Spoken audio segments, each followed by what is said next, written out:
लोकसभा चुनाव 2024 अंतिम पड़ाव पर है। आखिरी यानी 7वें चरण की वोटिंग 1 जून को है, जिसमें बीएसपी भी अपने दमखम दिखाने के लिए बेताब नजर आ रही है। लेकिन बसपा के लिए 7वें चरण का चक्रव्यूह काफी पेचीदा सा नजर आता है।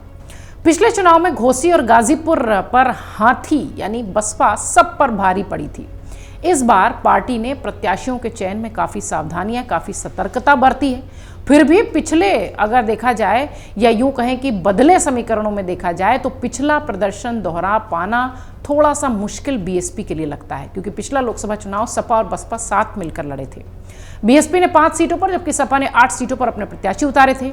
गाजीपुर में 51.2% और घोसी में 50.3% वोट शेयर के साथ बीएसपी को जीत मिली थी। देवरिया की बात करें तो 32.57%, बांसगांव में 40.57%, सलेमपुर में 38.52% वोट शेयर के साथ बीएसपी दूसरे स्थान पर थी। ये आंकड़े बताते हैं कि गठबंधन का बसपा को फायदा मिला था 2019 में, और गाजीपुर सांसद अफजाल अंसारी इस बार सपा से चुनावी मैदान में है, जबकि घोसी के सांसद अतुल कुमार सिंह को मायावती पार्टी से बाहर कर चुकी हैं।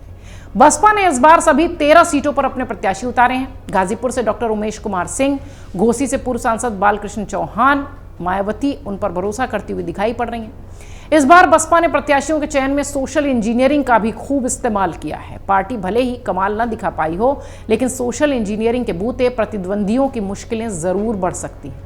पार्टी ने वाराणसी में अतहर जमाल लारी को प्रत्याशी बनाया है, जो मुस्लिम वोट बैंक को सपा कांग्रेस गठबंधन की तरफ से अपने तरफ शायद घुमाने में या यूं कहें कि उस तरफ वोट जाने से रोक पाएंगे।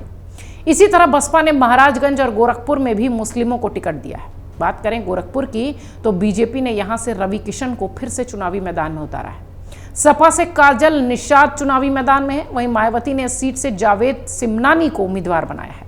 सीएम योगी के गढ़ में मायावती को मुस्लिम प्रत्याशी को मैदान में उतारने का जो मकसद था वो कई सारा दिखाई पड़ता है। गोरखपुर में 4 लाख से ज्यादा निषाद वोटर्स हैं, जबकि 3 लाख राजपूत और ब्राह्मण वोटर हैं।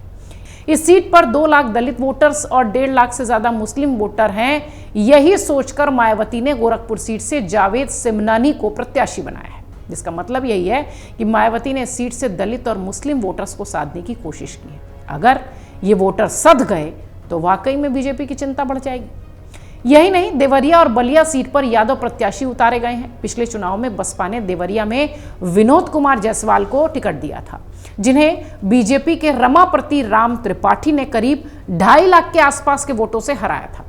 इस बार शशांक मणि त्रिपाठी बीजेपी के टिकट पर चुनाव लड़ रहे हैं। बसपा ने सलेमपुर से अपने पूर्व प्रदेश अध्यक्ष भीम राजभर को टिकट दिया है।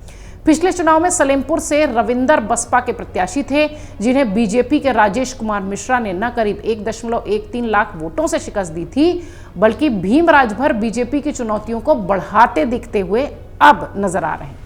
वहीं बांसगांव सुरक्षित सीट से सदल प्रसाद की जगह डॉक्टर राम झमुक को टिकट दिया गया है।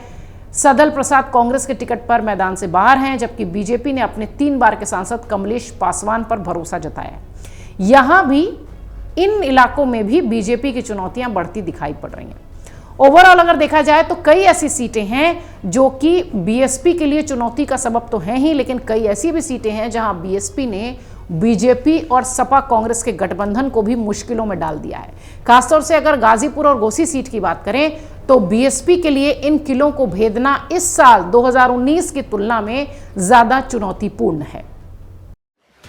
एग्जिट पोल 2024 1 जून शाम 6 बजे से, लोकसभा चुनाव के नतीजे 4 जून सुबह 7 बजे से। देखिए चुनाव नतीजों से जुड़ी हर खबर सबसे पहले, सबसे सटीक, केवल अमर उजाला पर, amarujala.com।